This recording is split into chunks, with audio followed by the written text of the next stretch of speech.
hands on deck. Man your battle stations. The tragedy of the USS Indianapolis is considered one of the gravest disasters in the history of the United States Navy.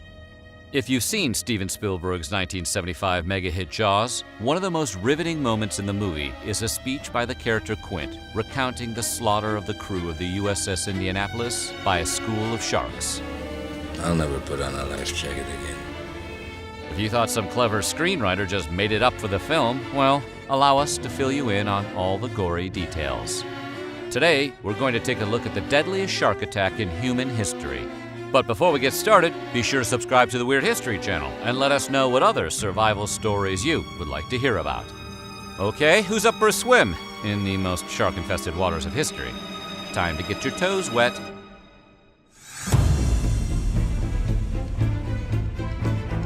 On July 26, 1945, the USS Indianapolis completed a mission that would change world history when it delivered the components for the first operational atomic device to the island of Tinian. The parts would be assembled into the notorious atomic bomb known as Little Boy, and just a few days later, it would be dropped on the Japanese city of Hiroshima, wiping out an estimated 80,000 people. After completing the delivery, the Indianapolis was sent to join the USS Idaho in the Philippines. There they would assist in preparations for an invasion of the Japanese mainland. The ship set out alone for its new destination at a clip of 17 knots. It was smooth sailing at first, but the USS Indianapolis would soon find its journey coming to a sudden and violent halt. It was just after midnight on July 30th, 1945, when a Japanese submarine launched 2 torpedoes into the side of the Indianapolis.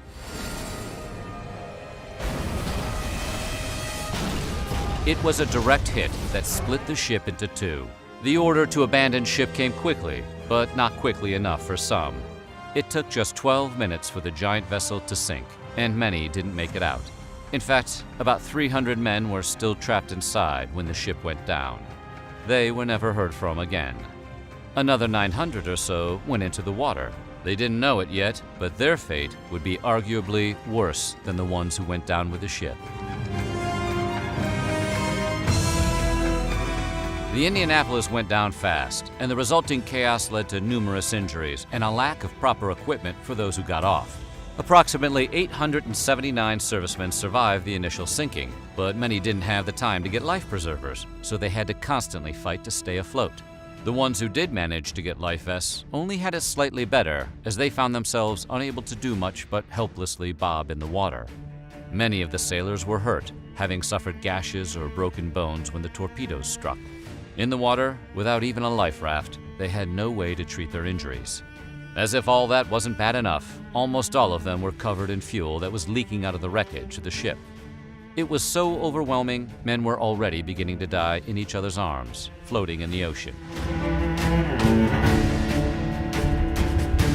The Indianapolis sank fast, but in those 12 minutes, the heroic crewmen sent out SOS signals until they were absolutely unable to do so any longer.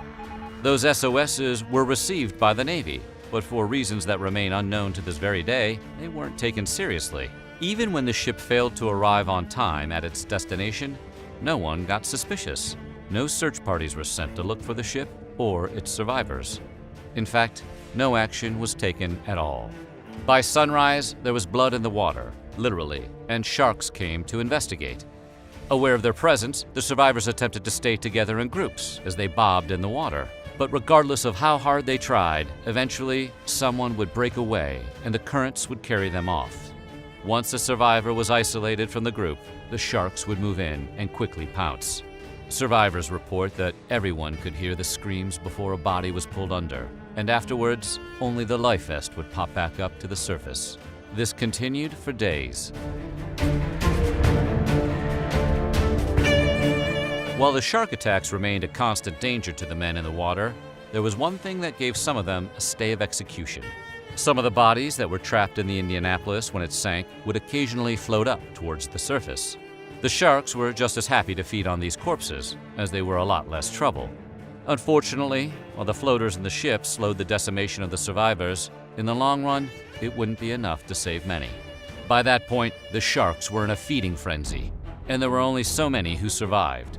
So despite the reprieve, the survivors continued to endure more days of shark attacks. So every time the sharks were coming in, we would kick and scream and do things that we thought would drive the sharks away, and they did drive them away. On the surface, the survivors of the Indianapolis could see dozens of fins circling them at any given time. Beneath the water, the sharks kept up their attacks. However, they didn't always pounce immediately. In fact, sometimes they took the time to psych out their prey.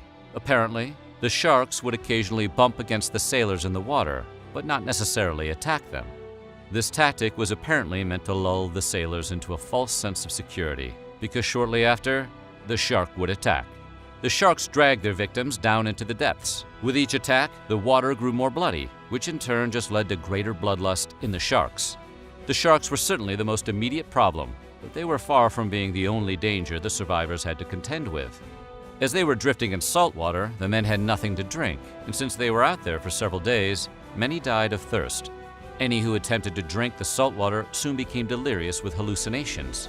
The life vests were also becoming increasingly waterlogged, which made it much harder to stay afloat. Consequently, several of the men died in the water before the sharks could even get near them. On the third day, several of the survivors found some crates floating in the water and lashed them together. While the crates weren't sturdy enough to use as a raft, they could be used for another important purpose: drying out the life preservers. The men would wring the life vests out by hand, throw them on top of the crate raft, and then put them back on when they were dry. This system allowed more of the survivors to stay afloat for longer. As a bonus, one of the crates contained some partially rotten potatoes, which the survivors carefully rationed to sustain themselves as long as possible. It was 11 a.m. on the fourth day when the survivors were accidentally spotted by Lieutenant Wilbur C. Gwynn, who was flying a bomber on a routine patrol. He immediately radioed for help. The USS Cecil J. Doyle, a destroyer that was relatively nearby, was alerted, and on his own authority, the captain diverted his ship to rescue the survivors. Lieutenant Adrian Marks was the pilot of a seaplane assigned to assist with the rescue efforts by dropping rafts and supplies. After witnessing survivors being attacked by sharks, Marks used his plane to pick up the lone sailors most in danger of being eaten. The plane eventually became so full he had to tie survivors to the wings with parachute cords. But in the end, Adrian Marks saved 56 men that day. He landed that big goose. I saw him when he landed, and as he came in and hit that first swell, and that plane shot back up in the air, I didn't know it, but he tore up one motor. He ruptured the pontoon, but he set that big goose down. When the captain of the Doyle arrived on the scene, he threw caution to the wind and pointed a searchlight into the sky to alert other rescue vehicles in the area. As it was wartime, this move put his ship in massive jeopardy, but he could tell time was of the essence. Even given his resolve, by the time the rescue operations were over, just 317 of the original 879 survivors made it back to shore alive. A disheartening figure, especially given that the original crew had consisted of 1,196 men. All of the rest had succumbed to starvation, thirst, injuries, or the sharks. Everyone in the Navy was shocked and outraged at what had been allowed to happen to the crew of the Indianapolis. However, because their mission had been to deliver the parts of an atomic bomb, no one was exactly at liberty to tell the world what exactly had happened. The United States government kept the incident a secret for 2 full weeks. During that time, the cities of Hiroshima and Nagasaki were both blasted, the former with a bomb made from the parts delivered by the USS Indianapolis. The U.S. finally released the news about the Indianapolis on August 15, 1945, the same day Japan announced its surrender. This almost guaranteed it would be buried by the news of victory. Several months after the disaster, Charles McVeigh, captain of the USS Indianapolis, found himself being court-martialed. Apparently, McVeigh had failed to run his ship in a zigzag course that would have helped throw any Japanese submarines off their trail. If you're wondering whether this is a case of the Navy scapegoating a captain for some made-up offense to take the embarrassment off of itself, you're not alone. Many have pointed out that McVeigh was the only captain who was court-martialed for losing a ship during the entirety of World War II. Even Congress eventually decided the charge was bogus and cleared his name of any wrongdoing in 2000. Sadly, it was posthumous, as McVeigh had taken his own life in 1968.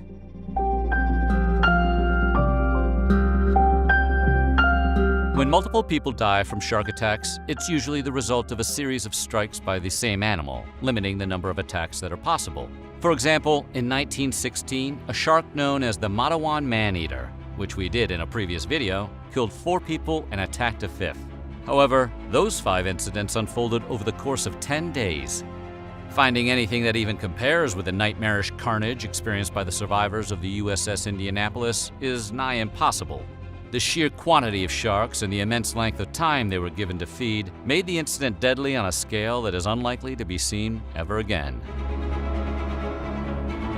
So what do you think? Is this your biggest nightmare survival scenario? Let us know in the comments below, and while you're at it, check out some of these other videos from our weird history.